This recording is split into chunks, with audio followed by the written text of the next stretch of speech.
I look at it now and I can't believe that I'm in that scene. Can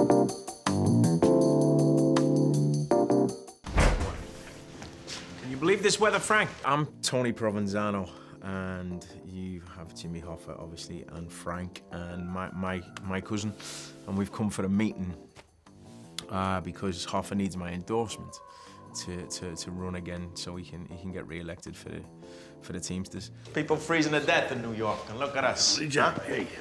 Why we don't live here all year round is what I want to know. Oh. Beautiful. It's summer. What? It's summer. People aren't freezing to death in New York. It's summer. In my mind, it's always 8 degrees in New York. I'm making a point. We're two egos that clash, do you know what I mean? We just shouldn't be in the same room together, basically.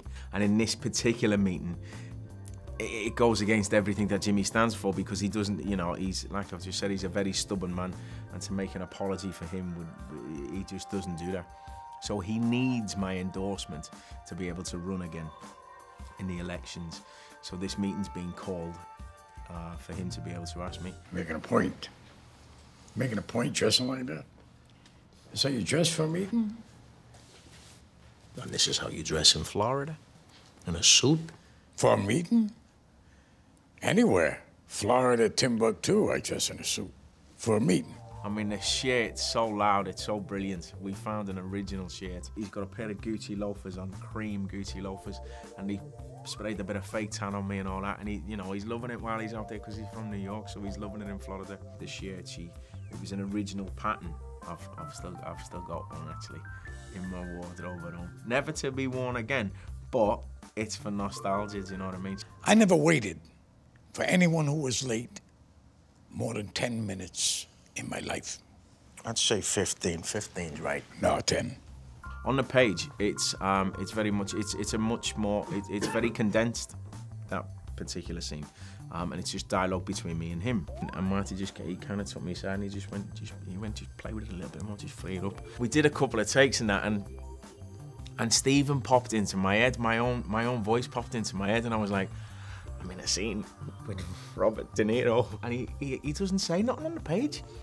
So my head went, oh, I can't have that. It's just. And then it was about, you know, being late, and I just turned to him and I just went, what do you think, Frank? And to just watch him go, and then he comes up with that brilliant line of 12 and a half. 10's not enough. You have to take traffic into account. That's what I'm doing. I'm taking traffic into account. That's why it's 10. I still say 15. No, 10. Fine, we disagree on that. Well, how about 12 and a half minutes? There we go. 12 and a half. Middle, right in the middle, beautiful. And to just watch him pop into the scene then, and then we carried on, and that bit where I stand up and go to walk away, that, you know, that it wasn't scripted. I asked for your endorsement and you're giving me all this I asked crap. for your apology. Who the fuck are you to apologize to? Who the fuck are you? Tony, let's be gentlemen. Let's just sit down. Tony. Good. I need this. I need you. Yeah, you need me. After we'd done one of the takes, I went, is it all right that I got up to me, still to these, because these are two legends, you know what I mean? They're two masters. They're part of the reason why I'm an actor today.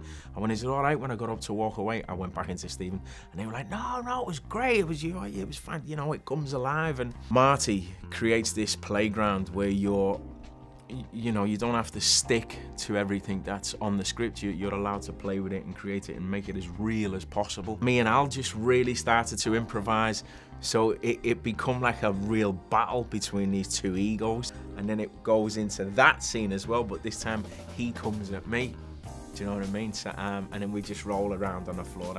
It's handbags at dawn, and it's meant to be slightly pathetic. You fucking mind? I'll apologize for being late.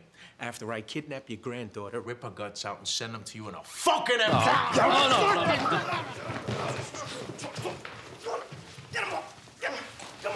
And we've had an altercation before when we met in prison. I was owed £2 million, which is a lot of money, do you know what I mean? Especially back then. You lost it. You forfeited it when you came in here. That's it. You know. So you was forfeited too? In the altercation we had, he said something derogatory, do you know what I mean, about Italians. So I've got the ump about that. You people. What'd you say? Oh, my God. What did you say? Oh, come on, what I said. What the fuck did I say? I don't know You what I people, said. you said you people. I'd already come up with an idea at home when I was reading through it with Anna. I had a little idea to do something. I didn't tell Marty and I didn't tell Al. I told the cameraman and I asked the props department how many bowls of ice cream did they have, and they said loads. And then I knew it was going to be the last take of the wide, so I knew I had to get this in before, otherwise, you know what I mean, it wouldn't work if it wasn't on the wide as well. So he's eating the ice cream really slowly, and his last little bit, he took his last little mouthful and he puts his spoon down in the bowl and he just kind of leaned back. What does that fucking mean, you people? I'm done talking about this. You people? I'm done. As he did that, I just leaned across and I just lashed his ice cream bowl right across the room.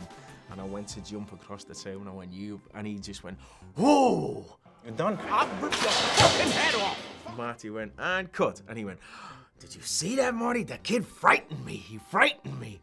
So we had this little, you know, and we got on like a house on fire, do you know what I mean? I'd come across and then we'd stop and then the stuntman would come in. Hey! I think I really caught the fella once in the ribs, accidentally, completely. Another stuntman, it's what they get paid for, do you know what I mean? Hey, I'll fucking kill you! I'll fucking kill you! But that moment where I did smash his ice cream away, he really got frightened, you know what I mean, as the character. So that was fantastic, and we just kind of carried that into those little spats that we had, really. He'd just lean across and he'd touch my hand a couple of times, and he'd just give me this little nod and this little smile, which made me feel really comfortable, and you know, it's that little recognition of, well done, well done, well done. And he called me the kid, which was lovely, do you know what I mean?